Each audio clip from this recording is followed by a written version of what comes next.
Good evening, my lovely Spockolites, and welcome to the first video of a section I like to call Breeding 101.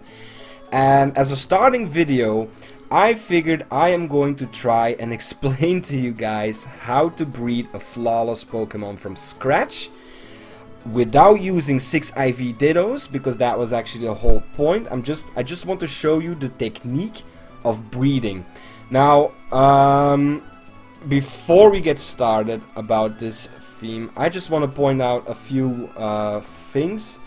First of all, I'm going to assume that you know why breeding is useful. I'm going to assume that you know what IVs are. I'm going to assume that you know what natures are and egg moves and hidden abilities. So I will not be explaining that. If you are interested in having this information, make sure to leave a comment in the comment section below stating that you want to see this in a video.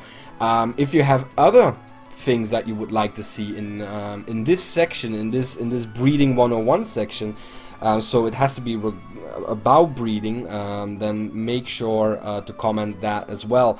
Other than that, what I will be doing in this Breeding 101, what I have planned is, after this, I am going to explain how parent chains work. I am going to make a similar video to this one, but a lot shorter, I promise you, showing how to breed genderless Pokemon. I am going to make a video showing you how you can breed for a certain hidden power ice. So I'm going to explain what hidden power, not for a certain hidden power ice, for a certain hidden power. So I'm going to show you how you can breed specific IVs. And I have one little trick that can really help you out while breeding, and it's called a time machine method. It has been covered before by bigger YouTube names than I have, but I have used it to create some decent IV parents so that I can use them later on. So I'm gonna show that trick in another video as well. But first of all, let's just go to the basics. Breeding 101, how to breed a flawless Pokemon from scratch. What is a flawless Pokemon? A flawless Pokemon is a Pokemon with 6 perfect IVs, so 6 times 31 points in the IVs. Or you can extend it by saying that it has 5 perfect IVs and the missing perfect IV is in a stat not really used. For example, Terrakion is a physical sweeper, mainly as a physical sweeper, so if it misses 31 IVs in special attack, that is not a big deal.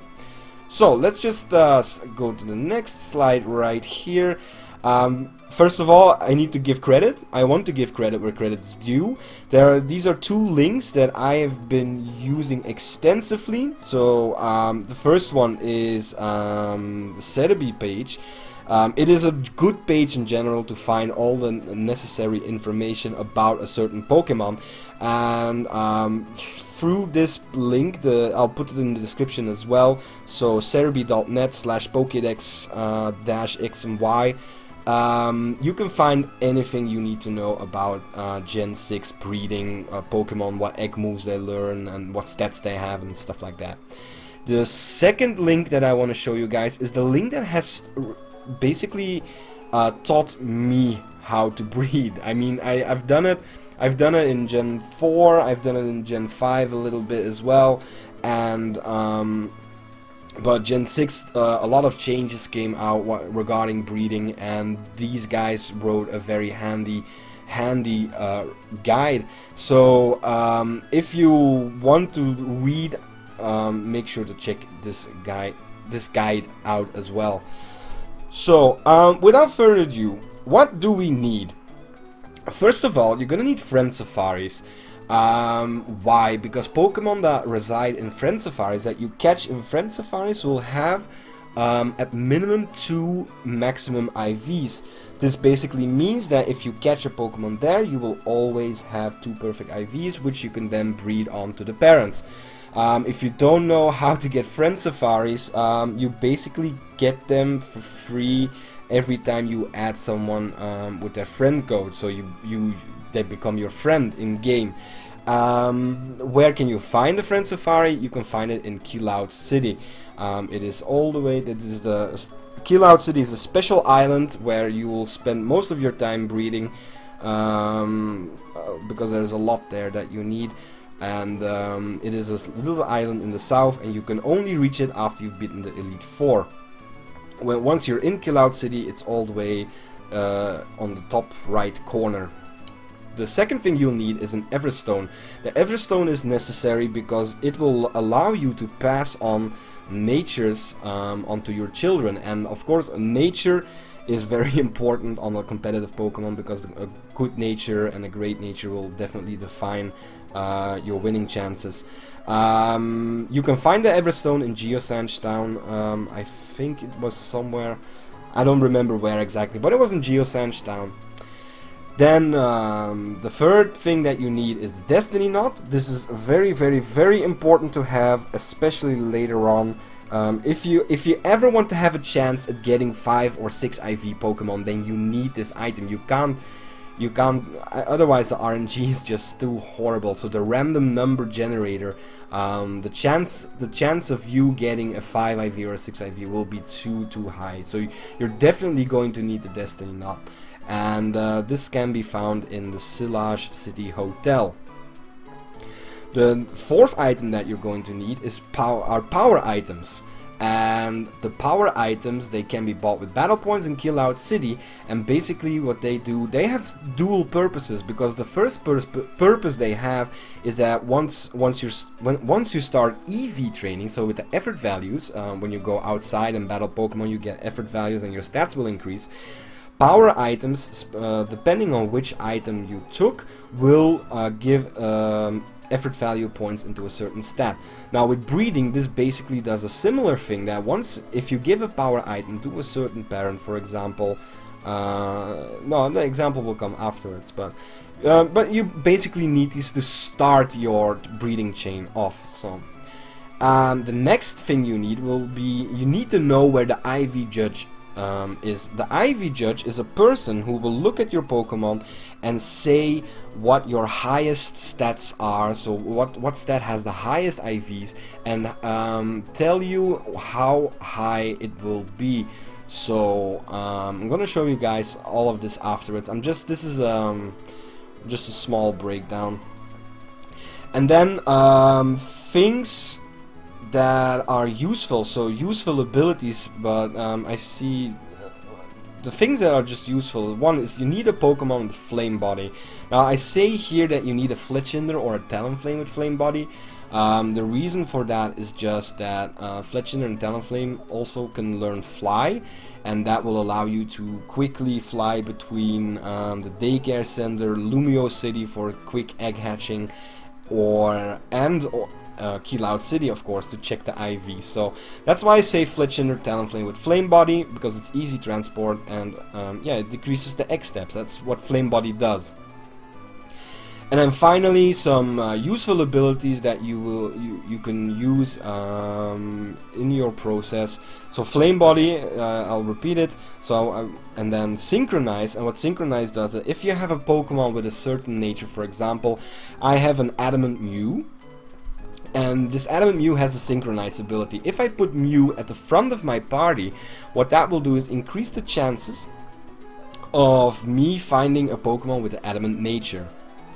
Now, if you go into the Friend Safari, you find a Pokemon with 2 IVs and already with the correct nature, that is already speeding up your progress immensely. So, finding a couple of them with the proper nature is always a good thing, especially because with the Everstone you can pass on those natures. And then the third ability that is very useful is called Q-Charm. Why is this useful? Well, imagine that you already have caught like 3 or 4 Pokemon that have the proper nature. So in my case, the Adamant nature. Well, what Q-Charm does, you're going to need, I'm going to show you the procedure in a bit, and you're going to need to get a lot of male Pokemon. Well, if you have a female Pokemon with the Q-Charm ability, this will automatically increase the male ratio, so the male encounter ratio, to 66.66%. meaning that 2/3 of your encounters will be male, and you're gonna need to catch a lot of males, so that's important. It's important, it's not, I mean, it's, yeah, but it's not critical, but it's useful. So, let's go over the method. So there are 5 steps. Some are easy, and some they're actually all easy, but some are not hard to achieve. The others are very difficult to achieve, but they're also not necessarily chronological. But I'm gonna put them in the most logical order as is. So first of all, and this has to be done, you have to go into the friend safari, and you have to catch as many parents as possible. So you'll need at least one female of the Pokemon that you want to breed. So you can also catch it in the wild. You can also catch it in the wild, for example. You may not have a friend safari having, I don't know, Starly or Staravia or Staraptor, but you want to breed a hidden ability Staraptor. Well, then you can go into the game itself. There's a horde somewhere, I think there in the upper left corner somewhere on the map. You can find a horde of Starlies, and then you can try and catch a hidden ability Starly. So that's already a good thing, but you'll need at least one female of the Pokemon you want to breed. And in this friend safari, you will catch as many males of the egg group. What does that mean? Basically, if you have a friend safari with the Pokemon that you want to breed, just catch all. I think I got like 20 or 22 of the Pokemon that I wanted to breed, that I'll show you in a bit. And but basically, you want to catch as many males as possible. And I'm saying here of the egg group because, for example, you have a Pikachu, and Pikachu is in the field egg group. Well, you might not have a friend safari with Pikachu in it, but you might have a friend safari with I don't know, Ferret. Let's just say Ferret. Ferret is also in the field egg group. So if you catch 22 ferrets with the perfect IVs, those male ferrets will be able to pass on stats to the female Pikachu. So yeah, that's why I say as many males of the egg group. Then you want to catch at least one with the desired nature, because that would make it very, very, very easy to pass on natures instead of just waiting around until you breed the correct nature just like that at random. We're gonna try and leave the least amount of things possible to random number generator. So to get at least one with the desired nature, I told you a synchronized Pokemon will be very useful. And then you get one male from the same egg group with the desired egg moves. Because sometimes you just want to breed egg moves. Sometimes you need a Charmander with Dragon Dance. Yeah, well, he doesn't learn that by itself. He learns that from a certain parent. So you'll need to catch a male version of the parent that learns Dragon Dance in order to breed it onto the Charmander. So yeah, and that's step 1. That is just preparation for your breeding chain, and it's very important. And yeah, so let's just go to step 2. The second step is actually, it is kind of chronological after step 1, because what you want to do is on every parent that you caught, every Pokemon that you are planning on using to breed your flawless Pokemon, go and check the IVs. It's in Killout City. You just fly there. It's a Pokemon Center to the left. You check the IVs and you mark which one are perfect. How do you know which IVs are perfect? I will show you in a bit. And then we go to step 3, and this is basically also still kind of chronological, but step 3, 4 and 5 might overlap each other, or sometimes you get a bit lucky. I don't know, it depends on what you catch as well. But yeah, you breed the desired nature and egg moves onto a female parent so that you can keep that female parent and keep the line of the Pokemon that you want to breed. Step 4 is you will have breed until you have a female with at least two perfect IVs using the power items. And then step 5, you will breed the remaining IVs to get to the flawless Pokemon using the Destiny Knob. Now these step 4 and 5, this is what gets most people. It takes a lot of time because it is very RNG dependent.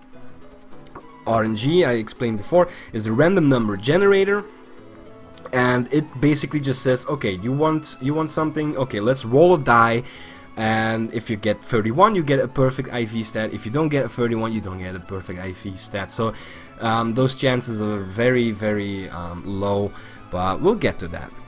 So that is the theory.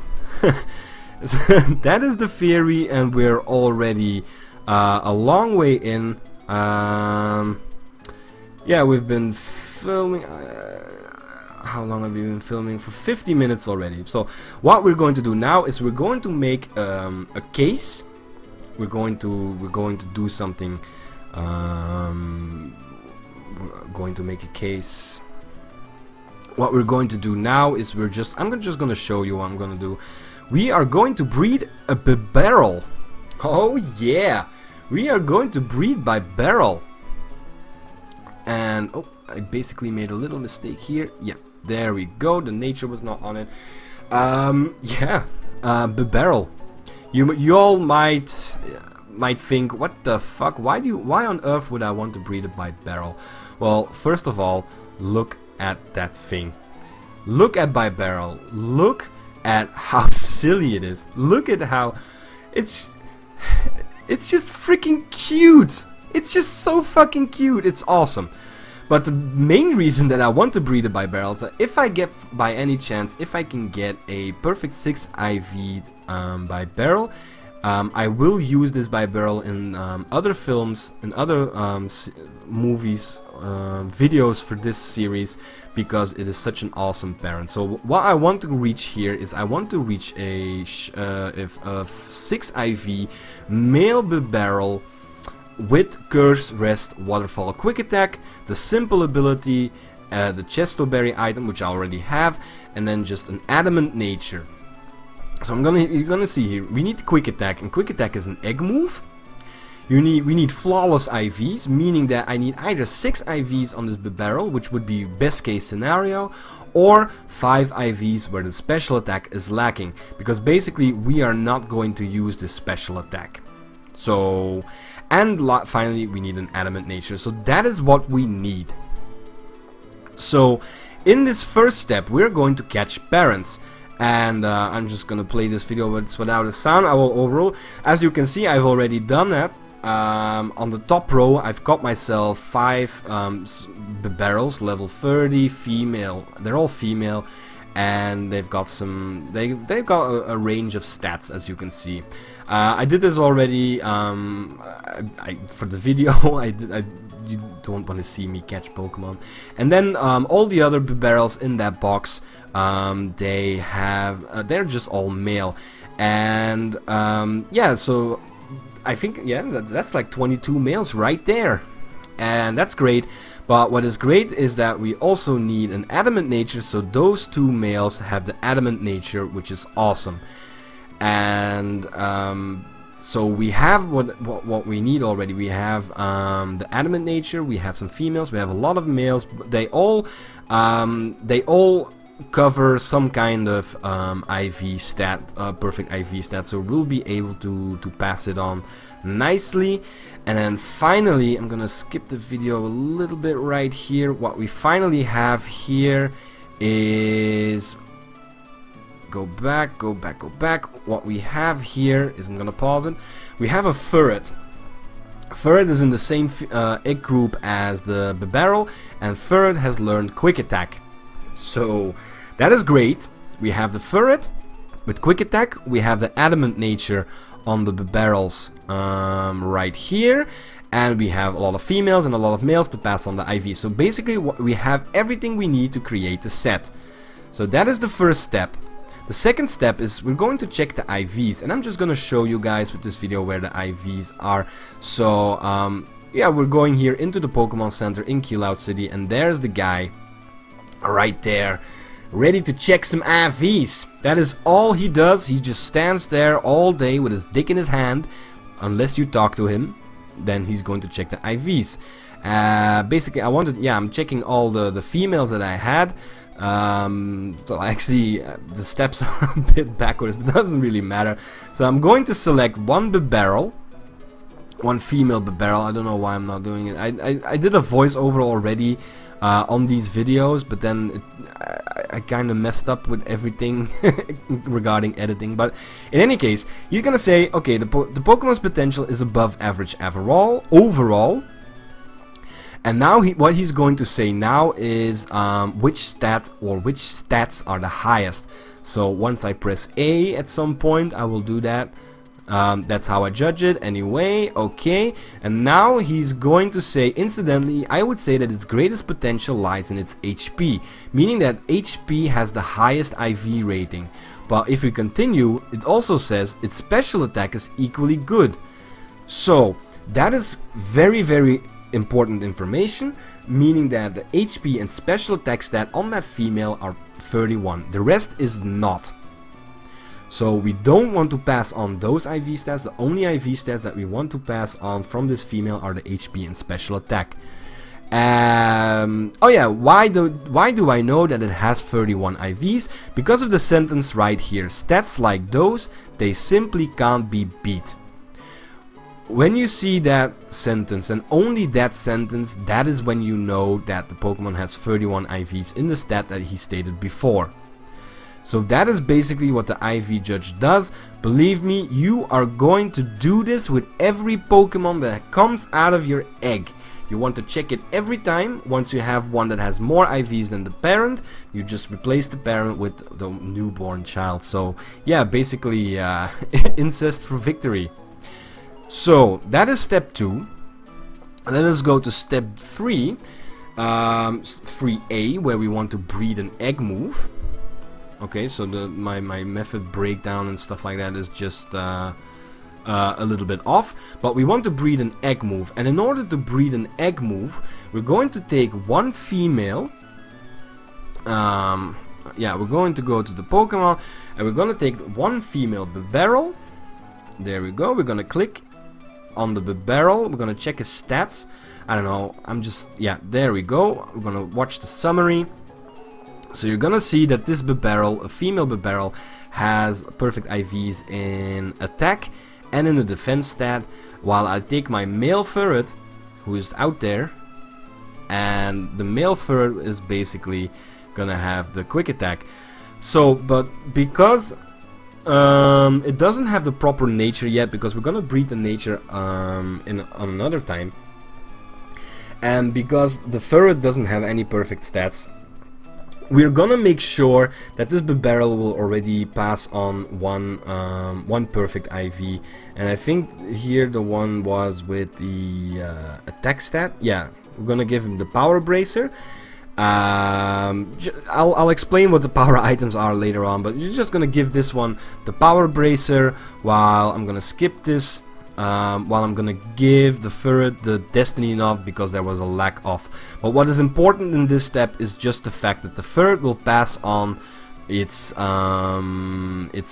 quick attack to the child. So we're gonna leave those Pokemon into the daycare center. They go, okay, let's come back later, and then we're just gonna check real quick if the Pokemon are compatible. They are compatible. The two seem to get along.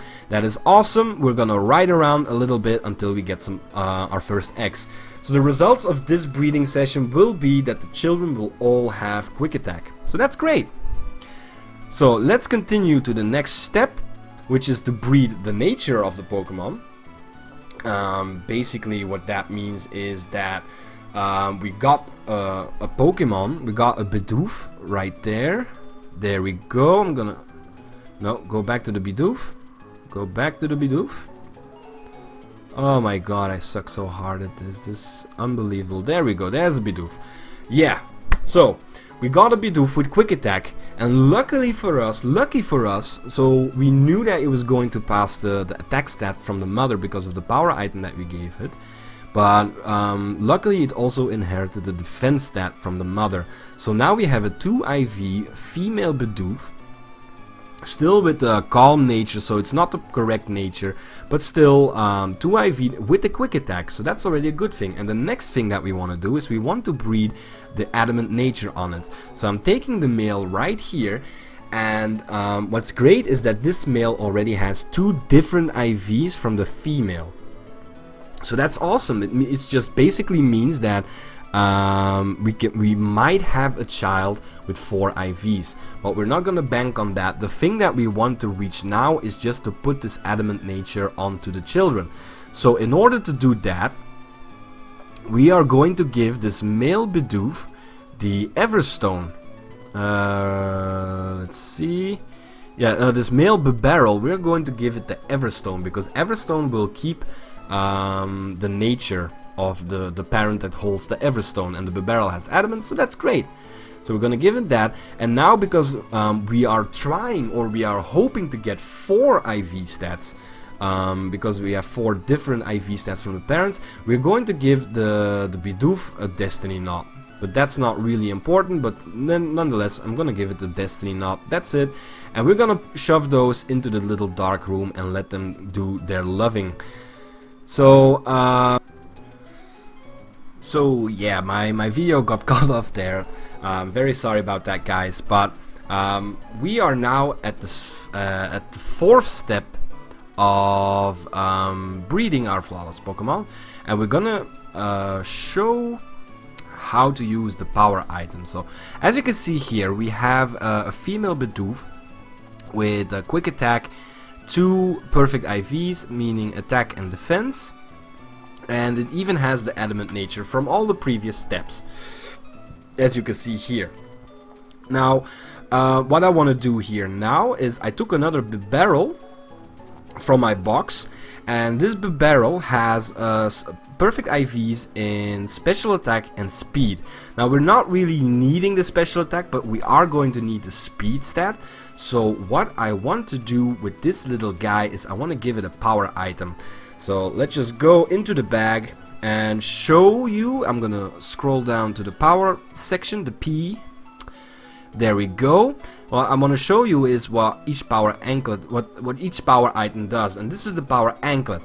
And as you can read the text, an item to be held by a Pokemon, it reduces speed but allows the holder's speed stat to grow more after battling. So basically this has 2 uses. One is for EV training use, and the other one, but it's not indicated in the flavor text, but if you give this to Bibarel and you will breed with this Bibarel with the power anklet, it will always pass down the speed IV stat. Whether it's perfect or not, that doesn't matter, it will always give that speed stat. And the same thing is for all the other power items. So the band, the belt, the bracer, the lance, and the weight, they all have their respective stat. So HP, special attack, attack, defense, special defense, and all that. But we want to pass down the speed IV from this Bibarel to the next generation of children, so we're gonna give it the power anklet. And other than that, for the Bidoof, you want to maintain the adamant nature, so we're going to give the Bidoof the Everstone, but it's just important to know that the power anklet is the one you're looking for. So that's basically it about power items. We'll move on to the next step, which is breeding while using the Destiny Knot. Now, I've been using different Bidoofs and stuff like that for each video, so bear with me.